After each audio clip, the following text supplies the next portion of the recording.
Hello! Welcome back sa aking YouTube channel. This is Ator Vlog. Ayan, at kung bago ka pa lang sa aking YouTube channel, please don't forget to like, subscribe, click the bell button para maging updated kayo sa aking mga bagong uploads. Ayan, so ito na naman ako magbabalik at mag-share na naman ng aking napakasimpleng ulam. So ayan nga pala, ang aking recipe ngayon ay magluluto naman na ng paa ng manok. So, syempre, hinugasan natin yan ng maayos, no? Kasi, alam na naman natin na may mga kuko. So, tatanggalin natin yung mga kuko para hindi naman siya madumi tingnan. And then, nilagyan ko siya ng tubig na pakuluan ko lang naman yan siya ng siguro mga 1 hour and a half. So, nilagyan ko lang siya ng luya, sibuyas, and dahon ng paminta. So, hindi ako gumamit ng bawang dito. So, iwas-iwas bawang muna tayo. So, ayan, tinimplahan ko lang siya ng asin. And then, pinakuluan ko siya. So, chinek ko after, siguro mga 1 hour ko na-check yan. Kasi nga, busy naman ako din. May mga ibang lulutuin din naman ako para sa kanila. So, ayan yung pansahog natin. Meron tayong beans, carrots, and yung tirang red beans. Ayan, no? So, ginagamit nila yan sa salad. Tapos, hindi naman nila kakainin kasi after 3 days kasi ano na siya. Na-stock na sa ref. So, ang ginawa ko, nilalagay ko sa freezer. Tapos, kung gusto kong gamitin, gagamitin ko siya. So, tinry ko na naman siya dito sa paa ng manok.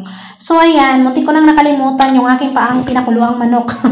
So, ayan, tinanggal ko lang yung dahon ng paminta. Muntik na masunog. Buti na lang may natira pang kunting tubig. Ayan. So, okay na. Sobrang lambot na ng ating paang manok. So, pwede na yan siya. So, plano ko sana tanggalin yung luya. Pero, sayang naman. Pwede ko naman kainin yung luya. So, yan, dinagdag ko na yung ating mga gulay dyan. So, pinagsama ko na yung ating beans at saka green peas. At saka beans. So, at saka carrots. Meron talaga at saka. Basta sinabay ko na lahat, no?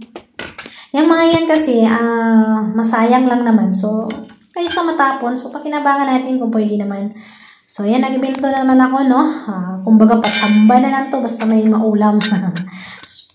Kay naman, so kailangan marunong tayong magtipid dito para naman hindi masyadong maano naman yung pagkain natin. Meron naman tayong makain na gulay. So dagdagan natin yung ating mga natin niluluto. So gawan-gawan natin ng paraan.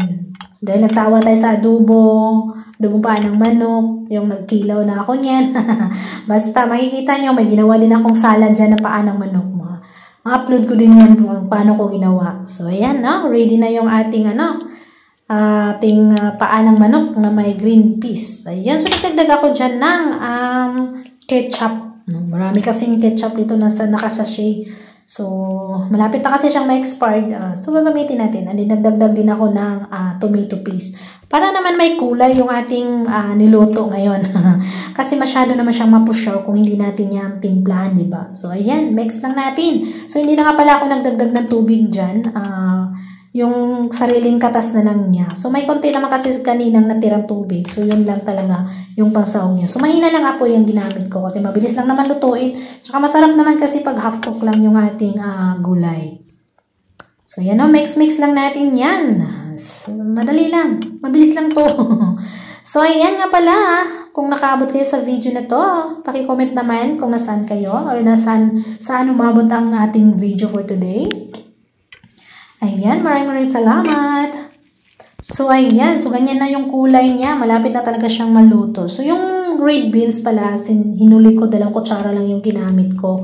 Kasi maluto na naman yan siya. Ready to eat naman talaga yung beans na yan. Red beans na yan. So, parang pang dagdag kulay na. O, diba? O, diba, di colors na yung ating paa ng manok. O, maganda na din siya tingnan. Gumaganda din. So, ayan, no? Malapit na din. So, malapit na din ma-ready yan at malapit na natin makain.